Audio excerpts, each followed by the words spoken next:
امام حسین کی شہادت کا کچھ تھوڑا سا پس منظر.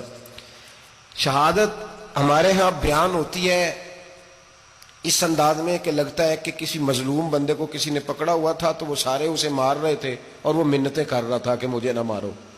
اتنی ہائے ہائے کی جاتی ہے کہ محسوس ہوتا ہے کہ امام علی مقام بڑے پریشان تھے کہ کسی طریقے سے، اور ان کا خاندان بڑا تکلیف میں تھا کہ جلدی کہیں کربلا سے نکل جائیں. حالانکہ اس دھرتی پہ، اس کائنات پہ صبر، شجاعت، استقامت اور حوصلہ جس سے کائنات سیکھے گی وہ صرف امام حسین ہی ہے. اتنے بڑے صابر آدمی کے بارے میں اس طرح کا رویہ اختیار کرنا کہ وہ تو گویا اس طرح کر رہے تھے کہ بس کسی طریقے سے میری معذرت، تو یہ امام حسین کی مظلومیت سنا کے لوگوں کو اس طرح کا کر دیا جاتا ہے. یہ انداز بتایا جاتا ہے کہ شاید واقعہ کربلا رونے دھونے کا نام ہے، حالانکہ بات یہ نہیں ہے. یزید کی لشکر جو امام حسین کے مقابلے میں آیا، امام حسین کے لشکر کی تعداد 72 تھی، تو یزید نے 22,000 آدمی. مجھے بتائیے 72 کا 22,000 سے کو مقابلہ ہوتا ہے؟ بولیے. عمر بن سعد نے پھر عبید اللہ ابن زیاد کو لکھا کہ 22,000 بندے تھوڑے ہیں، کچھ بندے زیادہ بھیج. تو عمر بن سعد کو عبید اللہ ابن زیاد کہنے لگے کہ تو پاگل تو نہیں ہو گیا، 72 کے لشکر کا 22,000 بھیجا، اور کتنا بھیجوں؟ تو اس نے کہا تمہیں یہ نہیں پتا یہ لوگ کون ہیں؟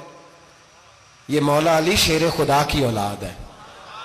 ان میں ایک ایک شخص ایسا ہے جو 1,000 کے مقابلے میں لڑنا جانتا ہے. تو یہاں کمزوری دکھائی جاتی ہے. ہمارے بچے سمجھنے لگے ہیں کہ یہ شاید کوئی ایسی داستان ہے، اور اس طرح کا ماحول ٹی وی پہ میں دیکھ رہا تھا، اس طرح کا ماحول بنایا جاتا ہے جیسے کوئی خوف ہے.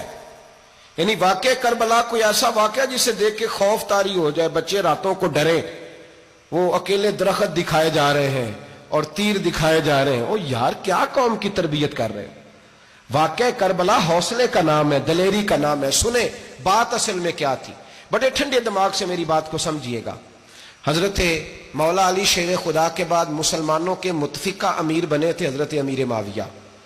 انہیں امیر کس نے بنایا تھا؟ امام حسن نے، حضرت علی کے بڑے صاحبزادے.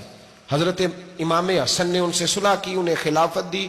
اور صحیح بخاری میں نبی پاک نے فرمایا تھا میرا بیٹا حسن سردار ہے، جب مسلمانوں کی جماعتوں میں لہو بہ جائے گا تو حسن ان کی صلح کرا دے گا.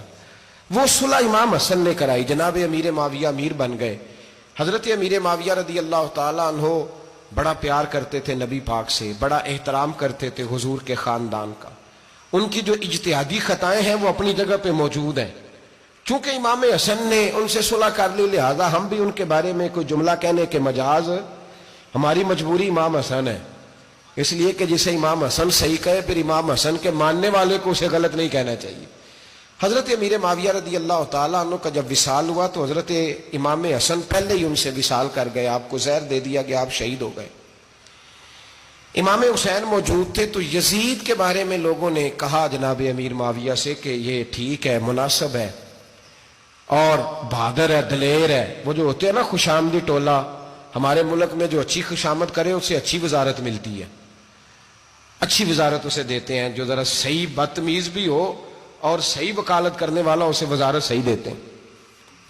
تو حضرت امیر معاویہ کے گرد بھی کچھ ایسے لوگ تھے، انہوں نے آپ سے کہا کہ یزید کو نامزد کر دیں. تو آپ نے یزید کو بلایا، حوالہ مجھ سے دیکھ لیجئے گا. بلا کے فرمایا کہ 3 بندوں کے سامنے اپنی خلافت پیش کرنا، اگر وہ تجھے مان جائیں تو امیر بن جانا، نہ مانے تو چپ کر کے گھر بیٹھ جانا. وہ 3 بندے کون ہیں؟ جناب عبداللہ ابن عباس، حضرت عبداللہ بن زبیر اور امام حسین رضی اللہ تعالیٰ عنہ. یہ وصیت فرمائی جناب امیر معاویہ. ہوا یہ کہ یزید جب امیر بنا نا، 2-3 چیزیں ہوتی ہیں جب کسی بندے کو قابو کرنا ہوتا ہے، 2-3 4-5 چیزیں ایسی ہوتی ہیں جس سے بندہ قابو آتا ہے. تو اس نے بھی فوری طور پہ، یزید نے دیکھا میرے لیے مسئلہ کیا بن سکتا ہے. ولید بن عتبہ اس وقت مدینے کا گورنر تھا. یزید نے اس کو خط لکھا کہ امیر عرب کا رواج آج بھی ہے کہ جب تک نئے خلیفہ کی بیعت نہیں ہو جاتی پرانے کے انتقال کی خبر ہی نہیں دیتے، اس کو رکھے رکھتے ہیں. یہ ان کا طریقہ ہے. وہ کہتے ہیں کہ ولی عہد اچھی طرح قبضہ کر لے پھر بتائیں گے. حضرت امیر معاویہ کا وصال ہو گیا، بتایا نہیں. یزید نے اب کیا کیا، چونکہ بڑا چلاک آدمی تھا، بڑا شاطر تھا، بڑا تیز تھا، بڑا عجیب اس کا مزاج تھا. یہ چلاک لوگ زندگی میں ہمیشہ دھوکہ کھاتے ہیں.